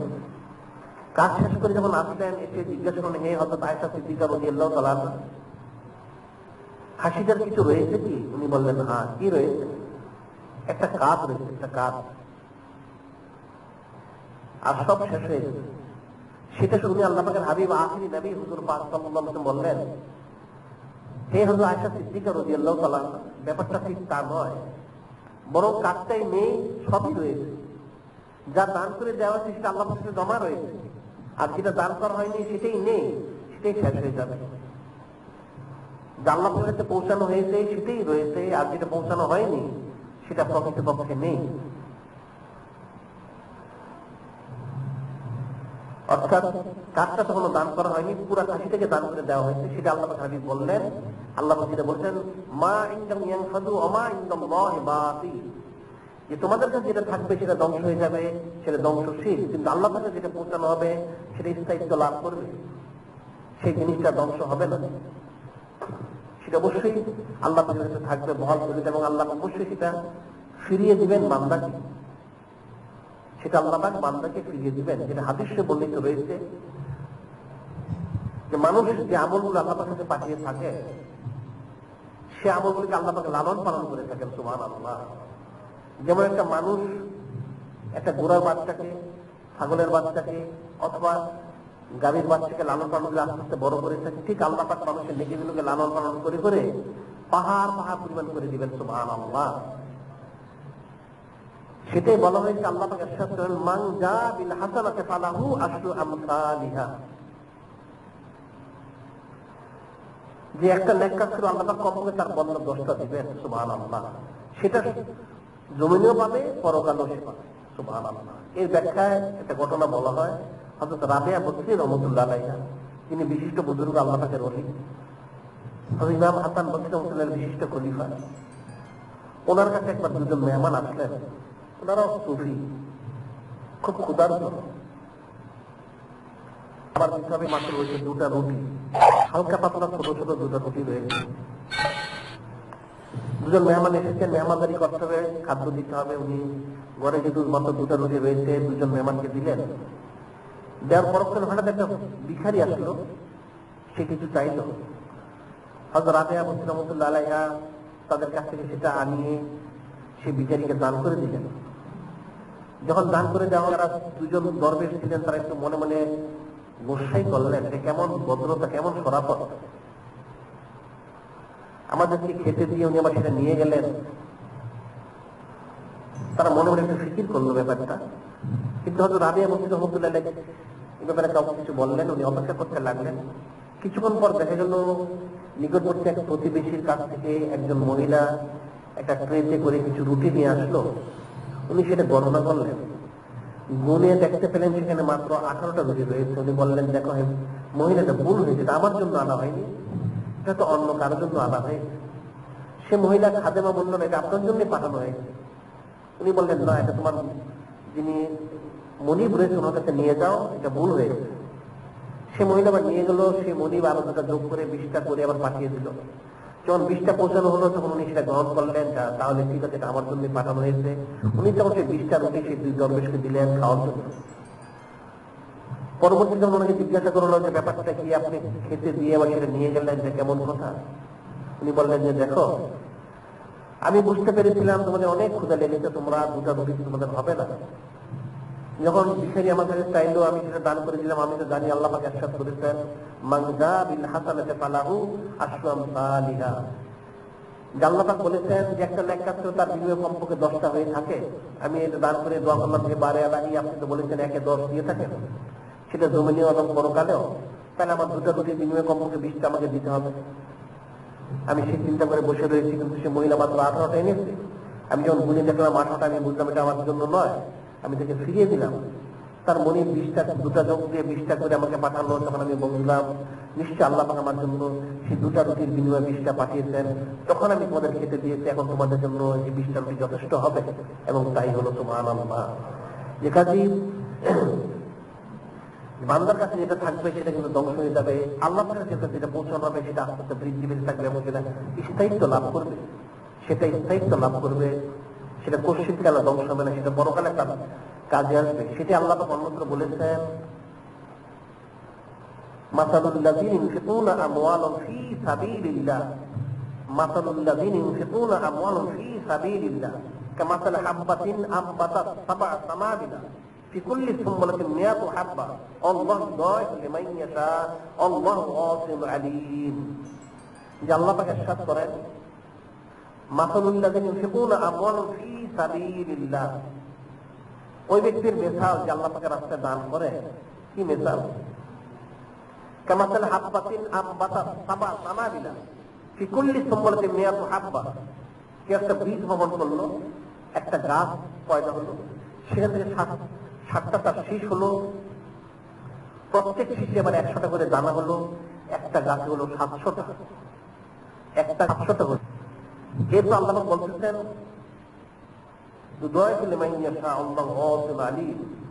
আল্লাহ দ্বিগুণ বহুগুণে বাড়িয়ে থাকেন। আল্লাহ অনেক প্রশস্ত জ্ঞানী। অর্থাৎ এখানে আল্লাহ বলেছেন যে একে কমপক্ষে 700 গুণ, এরপর তোমার ইখলাস অনুযায়ী 700 থেকে 1400 হতে পারে, 2100 হতে পারে, 1000 হতে পারে, লক্ষ কোটি কোটি হতে পারে। আল্লাহু ওয়াসিউন আলীম, আল্লাহ প্রশস্ত জ্ঞানী। তোমার ইখলাস অনুযায়ী আল্লাহ তোমাকে দান করবেন। এটার ব্যাখ্যায় বলা হয়, আখিরি নবী হাবিবুল্লাহ হুজুর পাক সাল্লাল্লাহু আলাইহি সাল্লাম মেরাজ শরীফে গেলেন। সেখানে আল্লাহ পাকের হাবিব হুজুর পাক সাল্লাল্লাহু আলাইহি সাল্লাম বর্ণনা করেন যে আমি যখন মেরাজ শরীফে গেলাম, সেখানে যে জান্নাত যখন আমাকে দেখানো হলো, আমি জান্নাত দেখলাম। সেখানে আমি দেখতে পেলাম কিছু লোক সেখানে বীজ বপন করতেছে। কিছু লোক সেখানে বীজ বপন করতেছে, করা মাত্রই একদিক থেকে সে বীজ বপন করে সামনের দিকে যেতে থাকে, পিছন দিক থেকে সে বীজটা গাছ হয়ে, তার মধ্যে ফল হয়ে, ফসল হয়ে, সেটা আবার কেটে পাহাড় পারিস্তূপ হয়ে যাচ্ছে। সুবহানাল্লাহ। যে কিছু লোক বীজ বপন করে করে সামনে যাচ্ছে, কিন্তু পিছনে সেই বীজগুলো গাছ হয়ে, ফল হয়ে, শস্য হয়ে, আবার সেটা আস্তে কেটে ওটা পাহাড় স্তূপ হয়ে যাচ্ছে। তখন আল্লাহ পাকের হাবিব আখিরি নবী হুজুর পাক সাল্লাল্লাহু আলাইহি ওয়াসাল্লাম বললেন, আমি জিজ্ঞাসা করলাম এর কি হাকিকত রয়েছে? বলা হলো এটা হচ্ছে জমিনে যারা নেক কাজ করে থাকে, এই নেক কাজটা এভাবে বৃদ্ধি পেয়ে থাকে। যখন সে নেক কাজটা আল্লাহর কাছে পাঠাবে, সে যখন বীজ বপন করে চলে যাচ্ছে, পিছনে সেটা গাছ হয়ে, ফল হয়ে, ফসল হয়ে, আস্তে আস্তে ওটা অটোমেটিক ভাবে কাটা হয়ে যাচ্ছে, কাটা হয়ে সেটা আবার স্তূপিত পাহাড় পাহাড় হয়ে সেটা শস্যগুলি জমা হয়ে যাচ্ছে। ঠিক মানুষ যখন নেক কাজ করে, সেই নেক কাজগুলো আল্লাহর কাছে পৌঁছে দেওয়া হয়, সেটাও সেভাবে পাহাড় পাহাড় নেকি হয়ে জমা থাকবে। সুবহানাল্লাহ, সেটাও পাহাড় পাহাড় হয়ে, নেকিটা পাহাড় পাহাড় হয়ে জমা থাকবে। সেটি আল্লাহ পাক কোন সময় অন্যত্র বলেছেন, ওমা তুকাদ্দিমু লিআনফুসিকুম মিন খায়রিন তাজিদুহু ইনদাল্লাহ। আল্লাহ বলেন, ওমা তুকাদ্দিমু লিআনফুসিকুম মিন খায়রিন তাজিদুহু ইনদাল্লাহ। আল্লাহ ইরশাদ করেন যে তোমরা তোমাদের জন্য পূর্বে যেটা পাঠাবে, তাজিদুহু ইনদাল্লাহ, অবশ্যই তোমরা সেটা আল্লাহর কাছে পাবে, ওটা কিন্তু নষ্ট হবে না। এই জন্য এই মাসালা থেকে একটা মাসালা বের করা হয়েছে ইমাম মুস্তাহিদ। সেটা হচ্ছে যে আল্লাহ পাক ইরশাদ করেন, সেটা হলো একমাত্র, অর্থাৎ এমন একটা সময় আসবে সবকিছু ধ্বংস হয়ে যাবে, সমস্ত কিছু ধ্বংস হয়ে যায়, একমাত্র আল্লাহ পাক থাকবেন। এখন অর্থাৎ স্বাভাবিকভাবে যখন সিংহে ফু দিবে, সমস্ত কিছু ধ্বংস হয়ে যাবে। স্বাভাবিকভাবে দুনিয়া, অর্থাৎ এর মধ্যে যা সংশ্লিষ্ট রয়েছে, ফেরেশতা যারা রয়েছে বা যত কিছু কায়নাত আছে, সব ধ্বংস হয়ে যাবে, একমাত্র আল্লাহ পাক থাকবেন। কুল্লু শাইইন হালিকুন ইল্লা ওয়াজহাহু, সমস্ত কিছু ধ্বংস হয়ে যায়, একমাত্র আল্লাহ পাক থাকবেন। সেই সময়টা প্রকৃতপক্ষে কি আল্লাহ পাকই থাকবেন না আর কিছু থাকবে সাথে? এর ব্যাখ্যায় বলা হয়েছে যে আমভাবে সমস্ত কিছু ধ্বংস, কিন্তু 9টা জিনিস তার অস্তিত্বে সে বহাল থাকবে, 9টা জিনিস তার অস্তিত্ব নিয়ে সে বহাল প্রবৃত থাকবে। সেই যে 9টা জিনিস কি, সেটা হচ্ছে, সেটা বলা হয়েছে বেহেশত, দোজখ, আরশ, লৌহ কলম, সিংহা, রূহ এবং আমল নামা। এই 9টা জিনিস কিন্তু বহাল প্রবৃত তার অস্তিত্ব সহকারে সে মজুদ থাকবে, সমস্ত কিছু ধ্বংস হয়ে যাবে। কিন্তু এক সময় আসবে লিমানিল মুলকুল ইয়াউম, আল্লাহ ঘোষণা, আজকে রাজত্ব কার? লিল্লাহিল ওয়াহিদুল কাহ্হার, একমাত্র সে ক্ষমতাশালী, প্রতাপশালী আল্লাহ পাকের। তখন কিন্তু কিছুক্ষণের জন্য সব কিছু ধ্বংস হয়ে যাবে, একমাত্র আল্লাহ পাক ছাড়া। আরশ, করছে লৌহ কলম, বেহেশত, দোজখ, সিংহা, রূহ, আমল নামা, সেটা তখন ধ্বংস হয়ে যাবে কিছুক্ষণের জন্য, একমাত্র আল্লাহ পাক থাকবে। কিন্তু এছাড়া যখন সিংহে ফু দেওয়া হবে, তখন ওই 9টা জিনিস থাকবে, তার মধ্যে আমল নামাটাও কিন্তু বহাল প্রবৃত থাকবে। সুবহানাল্লাহ, সেটাই বলা হচ্ছে সবকিছু ধ্বংস হয়ে যাবে। যে নেকিটা মানুষ আল্লাহর কাছে পাঠাবে, সেটা কিন্তু আল্লাহর কাছে তার অস্তিত্ব নিয়ে সে অবস্থান করবে, সে তার অস্তিত্ব নিয়ে সে অবস্থান করবে। সে যে নেক কাজ করবে, সেটাকে আল্লাহ পাক লালন পালন করে একটা ছোট নেককে বড় করে পাহাড় পাহাড় করে আল্লাহ জমা করে রাখবেন। হাসরের দিন যখন সে বান্দা যাবে, সে যে দেখতে পাবে তার জন্য পাহাড় পাহাড় নেকি জমা করে রাখা হয়েছে, কিন্তু সে ফিকির করে দেখবে সে এত নেক কাজ করেনি, কিন্তু দেখা যাবে তার যে নেক কাজটা ছিল, তার যে ক্লাস ছিল, সেই ক্লাসের কারণে তার নেকটাকে আল্লাহ পাক বাড়িয়ে অনেক বড় একটু ভাড়া। সেটাই বলা হচ্ছে মা ইনদাম ইয়ানফাদু ওয়া মা ইনদাল্লাহি বাকি, তোমাদের কাছে যেটা রয়েছে সেটা ধ্বংস হয়ে যাবে, আল্লাহ পাকের কাছে যেটা পাঠানো হয়েছে সেটা স্থায়িত্ব লাভ করবে। হযরত হাতিম আসিম রাহমাতুল্লাহ বললেন, হে আমার শায়েখ, আমি যখন এই আয়াত শরীফ পেলাম, সত্যি তখন আমার সাধ্য সামর্থ্য অনুযায়ী আমি দান খয়রাত করলাম। আমার যা কিছু ছিল দান করার মতো আমি সব দান করে দিয়েছি, কারণ আমি নিশ্চিন্ত হয়েছি, এতবিরাম হয়েছি যে আমার কাছে যদি থাকে ইন্তেকাল করি সেটা ধ্বংস হয়ে যাবে, আর আমি যদি আমার ইন্তেকালের পূর্বে আল্লাহ পাক পর্যন্ত পৌঁছে দিতে পারি, তাহলে সেটা আমার জন্য জমা থাকবে। কিন্তু ইন্তেকালের পর যদি ইন্তেকালের পর তার দেওয়া সম্ভব হয় না, যদি সে সম্পদ থাকে তার ওয়ারিসরা দান করে, তখন ওয়ারিসের পক্ষে সেটা যাবে, তার পক্ষে সেটা যাবে না। হ্যাঁ, ওয়ারিসরা দোয়া করলে, দান খয়রাত করলে মায়ের সেটা পায়, কিন্তু সেটা সরাসরি তার পক্ষ থেকে আসে না, ওয়ারিসের পক্ষ থেকে এসে থাকে। আর তার পক্ষ থেকে যেটা হবে সে দান করবে হায়াত অবস্থায়, সেটাই তার জন্য জমা থাকবে। তিনি বললেন, আমার সাধ্য সামর্থ্য অনুযায়ী আমার যতটুকু সম্ভব ছিল, আমার যা মাল সমানা বিশেষ সম্পদ রয়েছে, আমি সবটাই দান করে দিয়েছি, যতটুকু দান করা সম্ভব। এরপর আমি আয়াতের উপরে ইস্তেকামত রয়েছি, এই আয়াতের উপরে আমি ইস্তেকামত রয়েছি। হযরত আবু আলী শাকিক বলকি রহমাতুল্লাহ বললেন, হে হাতিম আসিম রাহমাতুল্লাহ, তুমি উত্তম বিষয় শিক্ষা করেছ যে তুমি আল্লাহ পাকের উপর, অর্থাৎ এই অ্যাকশনগুলো ইস্তেকামত তুমি রয়েছে, অর্থাৎ তোমার সাধ্য সামর্থ্য অনুযায়ী তুমি যেমন দানও করেছো, আবার তুমি ইয়াকিনও রেখেছো যে অবশ্যই আল্লাহ পাকের সেটা পাওয়া যাবে, আল্লাহ পাকের কাছে সেটা পাওয়া যাবে। কাজেই হাতে মাঠে মহম্মদ বললেন, হে আমার সাহেব, আমি এর মধ্যে ইস্তেকামত হয়ে গেলাম। এর পরবর্তী উনি জিজ্ঞেস করে, পরবর্তী মাসালাটা তোমার কি, যে তুমি এই অ্যাকশনটুকু যখন ইস্তেকামত হলে তারপর তুমি কি শিক্ষা গ্রহণ করলে? উনি বললেন, হে আমার সাহেব, আমি যখন এই বিষয়গুলো, অর্থাৎ এই তিনটে বিষয় একে আমার তাহকিক হয়ে গেল, এরপর আমি চতুর্থ বিষয়ের জন্য আমি ফিকির করতে লাগলাম। চতুর্থ বিষয়টা আমি ফিকির করতে লাগলাম, যে চতুর্থ বিষয় হচ্ছে আমি ফিকির করতে লাগলাম, সেটা হলো আমি দেখলাম মানুষ দুনিয়াবী জিন্দেগিতে এমন কোন লোক নেই সম্মান তালাশ করে না, প্রত্যেকেই কম বেশি সম্মান তালাশ করে থাকে। আমি সেই জন্য ফিকির করতে লাগলাম হাকিকি সম্মান কি করে লাভ করা যেতে পারে। আমি কোরআন শরীফ তাকে ফিকির করতে করতে একটা আয়াত পেয়ে গেলাম, যে আল্লাহ পাক বলেছেন, ইন্না আকরামাল্লাহি আতকাকুম, ইন্না আকরামাল্লাহি আতকাকুম, যে আল্লাহ পাক আসলে নিশ্চয়ই তোমাদের মধ্যে ওই ব্যক্তি আল্লাহ পাকের সবচেয়ে সম্মানিত যে মুত্তাকি হয়েছে, যে তাকওয়া অবলম্বন করেছে। আমি যখন ফিকির করলাম, তবে দেখা যাচ্ছে একমাত্র সম্মান ইজ্জত লাভ করার বিষয়টা হচ্ছে, যে সম্মান লাভ করার মূল বিষয় তাকওয়া এবং পরেজগারি। যে আল্লাহ পাকের নবী এবং রাসূল হযরত মূসা কালিমুল্লাহ আলাইহিস সালামের কাছে ওহী করেছিলেন, হে আমার নবী, হে আমার রাসূল, আমি কয়েকটা বিষয়ে কয়েক জায়গায় দেখেছি, কিন্তু মানুষ তার বিপরীত তালাশ করে থাকে, কি করে তারা তাহলে তারা সেটা পাবে? এক নম্বর হচ্ছে, যেমন আমি মর্যাদা রেখেছি বিনয়ের মধ্যে, মানুষ অহংকার করে করে মর্যাদা তালাশ করে থাকে, কি করে সে পাবে? রুহানিয়ত রেখেছি অল্প আহারের মধ্যে, মানুষ গলা পর্যন্ত খাদ্য খেয়ে রুহানিয়ত তালাশ করে থাকে, কি করে পাবে? আর সম্মান আমি রেখেছি তাকওয়ার মধ্যে, দুনিয়া ত্যাগের মধ্যে, মানুষ দুনিয়া গ্রহণ করে করে পরেজগারির খেলাফ কাজ করে তারা সম্মান তালাশ করে থাকে, কি করে তারা সেটা পাবে? তাহলে দেখা যাচ্ছে হাকিকি সম্মান তাকওয়ার মধ্যে রয়েছে।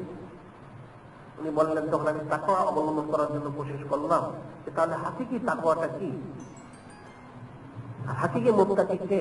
হাকিকি মুত্তাকি হচ্ছেন আল্লাহ পাকের যিনি হাবিব, যিনি আখিরি নবী, যিনি সাইয়্যিদুল মুরসালিন, যিনি ইমামুল মুরসালিন, খাতামুন নবীন, হাবিবুল্লাহ হুজুর পাক সাল্লাল্লাহু আলাইহি সাল্লাম, উনি হচ্ছেন হাকিকি মুত্তাকি। আর ওনার আমলগুলো হচ্ছে তাকওয়ার কারণ, যেটা আল্লাহ পাক সরাসরি বলেছেন। কি বলেছেন? কুল ইন কুনতুম তুহিব্বুনাল্লাহ ফাত্তাবিউনি ইউহিব্বুকুমুল্লাহ ওয়া ইয়াগফির লাকুম যুনুবাকুম আল্লাহু গফুরুর রহিম। যে আল্লাহকে একসাথে করে আমার হাবিব আপনি বলে দিন, যে তোমরা সত্যি আল্লাহকে মহব্বতের দাবিদার হয়ে থাকো, আল্লাহকে মহব্বত করে থাকো, তাহলে আমার হাবিবকে ইত্তেবা করো। আমার হাবিবকে ইত্তেবা করলে কি হবে? ইউহিব্বুকুমুল্লাহ, আল্লাহ তোমাদের মহব্বত করবেন, ওয়া ইয়াগফির লাকুম যুনুবাকুম, তোমাদের গুনাহটা ক্ষমা করবেন, আল্লাহু গফুরুর রহিম, আল্লাহ তোমাদের দয়ালু হবেন, ক্ষমাশীল হবেন। সুবহানাল্লাহ। উনি বললেন, এরপর থেকে আমি সুন্নতের সূক্ষ্ম পুঙ্খানুপুঙ্খ অনুসরণ করতে লাগলাম। হযরত সাহাবায়ে কিরাম রাদিয়াল্লাহু তাআলা অনুসরণ করেছেন সূক্ষ্ম পুঙ্খানুপুঙ্খ। কেমন? যেমন কিতাবে বর্ণিত রয়েছে, হযরত সাহাবায়ে কিরাম রাদিয়াল্লাহু তাআলার মধ্যে বেশি সুন্নতের ইত্তেবা করতেন হযরত আব্দুল্লাহ বিন ওমর রাদিয়াল্লাহু তাআলা, যিনি হযরত ওমর বিন খাত্তাব রাদিয়াল্লাহু তাআলার ছেলে। উনি সুন্নতের বেশি ইত্তেবা করতেন, সেটাই কিতাবে বর্ণিত রয়েছে। সমস্ত সাহাবায়ে কিরাম রাদিয়াল্লাহু তাআলা অনুসরণ করেছেন, ওনার সম্পর্কে সেটা বর্ণিত রয়েছে। ওনার সম্পর্কে বর্ণিত রয়েছে, উনি একবার রাস্তা দিয়ে কোথাও হেঁটে যাচ্ছিলেন, ওনার ছাত্র ইমাম নাফে রাহমাতুল্লাহকে নিয়ে। কিছু যাওয়া উনি মাথা নোয়াই দিলেন, আবার মাথা তুললেন, নোয়ানোর পর মাথা তুললেন। উনি বললেন যে দেখো, ওনাকে জিজ্ঞাসা করা হলো, হুজুর আপনি এখানে কি ব্যাপার, কেন মাথা নোয়ালেন, মাথা তুললেন? উনি বললেন যে আমরা যখন আল্লাহ পাকের যিনি হাবিব আখিরি নবী, যিনি সাইয়্যিদুল মুরসালিন, ইমামুল মুরসালিন, খাতামুন নবীন, হাবিবুল্লাহ হুজুর পাক সাল্লাল্লাহু আলাইহি সাল্লাম, ওনার সাথে যখন আমরা এই রাস্তা দিয়ে চলতাম, একটা গাছের ডালা ছিল, এই গাছের ডালার কাছে এসে আল্লাহ পাকের হাবিব হুজুর পাক সাল্লাল্লাহু আলাইহি সাল্লাম মাথা মোবারক একটু নোয়াতেন, এটা অতিক্রম করে আবার মাথা মোবারক তুলতেন। যদি আজকে গাছটা নেই, ডালাটাও নেই, কিন্তু সে সুন্দরটা রয়ে গেছে, সেখানে এখানে আসতে মাথা নোয়ায় এবং তুলে থাকে সুবহানাল্লাহ। এতটুকু সুখ্যাতি সূক্ষ্ম সুন্নতের ইত্তেবা ওনারা করেছেন, এত সুখ্যাতি সূক্ষ্ম ইত্তেবা করেছেন, সেটা আল্লাহ পাক বলেছেন মাইয়ুতিল্লাহ রাসূলাহু ফাকাদ ফাযা ফাওজান আযীমা। যে আল্লাহ পাক ইরশাদ করেন যে আল্লাহ এবং তার হাবিব সাল্লাল্লাহু আলাইহি ওয়াসাল্লামকে ইত্তেবা করলো, সে বিরাট সফলতা লাভ করলো। সুবহানাল্লাহ। এর ব্যাখ্যা হাদিসে বলা হয়েছে মান তামাসসাকা বিসুন্নতি ইনদা ফাসাদি উম্মতি ফালাহু আজরু মিয়াতি শাহীদ। আল্লাহ পাকের হাবিব হুজুর পাক সাল্লাল্লাহু আলাইহি ওয়াসাল্লাম বলেন, যে ব্যক্তি আমার উম্মতের খেলাফতের যুগে একটা সুন্নতকে মৃত্যু পর্যন্ত আঁকড়িয়ে থাকবে, তাকে প্রতিটি সুন্নতের বিনিময়ে 100 শহীদের সওয়াব দেওয়া হবে। সুবহানাল্লাহ। যেটা হযরত সাহাবায়ে কিরাম রাদিয়াল্লাহু তাআলা সুখ্যাতি সূক্ষ্ম পুঙ্খানুপুঙ্খ অনুসরণ করেছেন। যেমন বলা হচ্ছে আবু যর গিফারি রাদিয়াল্লাহু তাআলা যে কতটুকু ওনারা আল্লাহর সাথে ইতাআত করেছেন, এটা বর্তমান উম্মতরা ফিকির করতে পারবে না। এই প্রসঙ্গে বলা হয় যে ইমাম শরীয়তের তরিকত ইমাম হাসান বসরি রাহমাতুল্লাহি একবার জিজ্ঞাসা করা হয়েছিল, হে ইমাম হাসান বসরি রাহমাতুল্লাহি আলাইহি, আপনি তো হযরত সাহাবায়ে কিরাম রাদিয়াল্লাহু তাআলা আনহুর সঙ্গে ইখতিলাফ করেছেন? তিনি বললেন, হ্যাঁ। তাহলে ওনাদের সম্পর্কে আমাদেরকে কিছু বলুন। ওনার যারা মুরিদ মোতাকাদ মুহিব্বিন ছিলেন, তারা বললেন আমাদেরকে কিছু বলুন। উনি বললেন, দেখো কি বলবো ওনাদের সম্পর্কে, যদি সত্য কথাই বলতে হয় তাহলে ওনাদেরকে যদি তোমরা দেখতে, তাহলে বলতে ওনাদের প্রত্যেকের মাথা খারাপ হয়েছে, ওনারা পাগল হয়ে গেছে। ওনারা এত সুন্নতের ইত্তেবা করতেন যে ওনাদেরকে তোমরা দেখতে, তোমরা বলতে যে ওনাদের মাথা খারাপ হয়ে গেছে। আর যদি ওনারা তোমাদেরকে দেখতেন তাহলে ওনারা বলতেন তোমরা মুনাফিক, তোমরা হচ্ছে মুনাফিক, তোমরা বলো একটা করার একটা। কিন্তু ওনারা যেটা বলেছেন সেটাই করেছেন। আর আল্লাহ পাকের হাবিবকে সুখ্যাতি সূক্ষ্ম পুঙ্খানুপুঙ্খ অনুসরণ করেছেন, অনুকরণ করেছেন। আবু যর গিফারি রাদিয়াল্লাহু তাআলা, যিনি পঞ্চম অথবা ষষ্ঠ ইসলাম গ্রহণ করেছেন, উনি গিফার গোত্রের লোক ছিলেন। আরব দেশে গিফার গোত্র ছিল দুর্দর্শ গোত্র। আরব দেশে যত বড় বড় ডাকাতি হতো, চিন্তাই হতো, তার মূল ছিল গিফার গোত্রের লোক। তার ছিল উনি সর্দার আবু যর গিফারি রাদিয়াল্লাহু তাআলা আনহু। উনি ইসলাম গ্রহণ করলেন, মুসলমান হলেন। শেষ জীবনে আল্লাহ পাকের হাবিব আখিরি নবী হুজুর পাক সাল্লাল্লাহু আলাইহি ওয়াসাল্লাম বিদায় নেওয়ার পর উনি মদিনা শরীফের এক প্রান্তে সবজান নামক একটা জায়গায় অবস্থান করতেন। ওনার ঘরবাড়ি ছিল, কিছু ক্ষেত খামারও ছিল, বাগানও ছিল। উনি প্রতিদিন সকালে সেখানে পানি দিতেন। একদিন সকালে উনি পানি দিচ্ছিলেন সেখানে, শীতের সকাল, ফজর নামাজ পড়ে এসে খেতে পানি দিচ্ছেন বাগানে। পানি দেওয়ার কারণে জমিনের মাটিগুলো কাদা কাদা হয়ে গেল, কিছু পানিও জমে গেল। হঠাৎ একটা লোক কোথা থেকে এসে আবু যর গিফারি রাদিয়াল্লাহু তাআলা আনহুকে কিছু এলোমেলো কথা বলল। ওনার গোসা পয়দা হয়ে গেল। ওনার যখন গোসা পয়দা হয়ে গেল, উনি গোসা হওয়ার কারণে উনি প্রথম মাটিতে বসে গেলেন। ওনার দোয়া মোতা পরিষ্কার পরিচ্ছন্ন কাপড় নিয়ে এই শীতের সকালে ঠান্ডার মধ্যে কাদার মধ্যে বসে গেলেন। এরপর উনি মাটিতে শুয়ে গেলেন। সমস্ত কাদা পানি ওনার কাপড় চোপড়ের শরীর মোবারকে লেগে গেল। সেটা দেখে সে লোকটা বলল, হে আল্লাহ পাকের হাবিব হুজুর পাক সাল্লাল্লাহু আলাইহি ওয়াসাল্লাম সাহাবী হযরত আবু যর গিফারি রাদিয়াল্লাহু তাআলা আনহু, আপনার কি হলো? আপনি শীতের সকালে এই কাদা মাটিতে শুয়ে পড়লেন। উনি বললেন, হে ব্যক্তি, ঘটনা ঘটিয়েছ, এই ঘটনা তো তুমিও ঘটিয়েছ। তুমি আমাকে এলোমেলো কথা বলেছো, আমার গোসা পয়দা হয়েছে, সেই জন্য আমি কাজটা করেছি। তুমি জানো না যে আল্লাহ পাকের যিনি হাবিব, যিনি আখিরি নবী, যিনি সাইয়্যিদুল মুরসালিন, ইমামুল মুরসালিন, খাতামুন নবীন, যিনি আমাদের হাবিব, হাবিবুল্লাহ হুজুর পাক সাল্লাল্লাহু আলাইহি সাল্লাম, উনি আমাকে একদিন বলেছেন, হে আবু যর, হে আবু যর, তুমি স্মরণ রেখো, যদি কখনো তোমার গোসা পয়দা হয়, যদি কখনো তোমার গোসা পয়দা হয়, তাহলে দাঁড়ানো থাকলে বসে যেও, আল্লাহ তোমার গোসা দূর করে দিবেন। এরপরও যদি তোমার গোসা না মিটে, তাহলে তুমি এক কাজ করো, বসা থেকে মাটিতে শুয়ে যেও, আল্লাহ তোমার গোসা দূর করে দিবেন। যে ব্যক্তি, তুমি যখন আমাকে এলোমেলো কথা বললে, আমার গোসা পয়দা হয়ে গেল, তখন আমার সেই কথাটা আমার কানে এসে পৌঁছলো যে আল্লাহ হাবিব আমাকে বলছেন, হে আবু যর, তুমি স্মরণ রেখো তুমি স্মরণ রেখো, যদি কখনো তোমার গোসা পয়দা হয় তাহলে দাঁড়ানো থাকলে তুমি বসে যেও। সে কথাটা আমার কানে যখন এসে বসলো, আমি স্মরণ হলো, আমি সাথে যেমন দাঁড়ানো থেকে বসে গেলাম, আমার গোসা কিছুটা মিটে গেল। আবার আমাকে বলা হলো, অর্থাৎ আমার বলতে হলো পুরো দূর হলো, তখন আবার সেই কথা আবার আমার স্মরণে এসে কানে এসে বসলো, হে আবু যর, এরপরও যদি তোমার গোসা না মিটে তাহলে তুমি এক কাজ করো, বসা থেকে মাটিতে শুয়ে যেও, বসা থেকে মাটিতে শুয়ে যেও। আমি তখন মাটিতে শুয়ে গেলাম, আমার গোসা দূর হয়ে গেল। সুবহানাল্লাহ। এখন এখানে ফিকির করতে হবে, চিন্তা করতে হবে, সেটা হচ্ছে একজন সাহাবী, আল্লাহ বলেছেন শীতের সকাল ঠান্ডা, কাদা মাটি পানি রয়েছে, সেখানে সে আল্লাহ পাকের হাবিব আখেরি নবী হুজুর পাক সাল্লাল্লাহু আলাইহি সাল্লামের কথাটা স্মরণ করলো, উনি বসতেন, শুয়ে গেলেন। কেন? একমাত্র কারণ হচ্ছে আল্লাহ পাকের হাবিব হুজুর পাক সাল্লাল্লাহু আলাইহি সাল্লামের এতাত অনুসরণ করা, সুন্নতের ইত্তেবা করা, কোন আদেশ নির্দেশ পালন করা, অন্য কোনো কারণেই নয়। এত সূক্ষ্মাতি সূক্ষ্ম আদেশ নির্দেশ পালন করেছেন। এখন যদি আমরা বলি আমাদের যদি অবস্থা হতো তাহলে আমরা কি করতাম? আমরা বলতাম গোসা দূর হয়ে যাবে হয়তো, কাদার মধ্যে শীতের সকালে কি করে বসি বা কি করে বা শুই, চুটেরা কিলোকাল 100টা প্রশ্ন বের করে আমরা 100টা ফতোয়া দিয়ে এই সুন্নত থেকে মাহরুম হয়ে যেতাম। যেহেতু আমরা এর উপযুক্ত নই, আমরা এর উপযুক্ত নই, আসলে হাকিকত। কিন্তু আল্লাহ রাসূল যিনি সাহাবী, উনি এর উপযুক্ত, উনি সে আমলটা করলেন। সে বলে আতিউল্লাহ ওয়া রাসূলাহু লাআল্লাকুম তুরহামুন, আল্লাহ পাকের ইতাআত করো, আল্লাহর ইতাআত করো, অবশ্যই তোমরা আল্লাহর রহমত লাভ করবে। সুবহানাল্লাহ। যেটা সাহাবায়ে কিরাম রাদিয়াল্লাহু আনহুম লাভ করেছিলেন।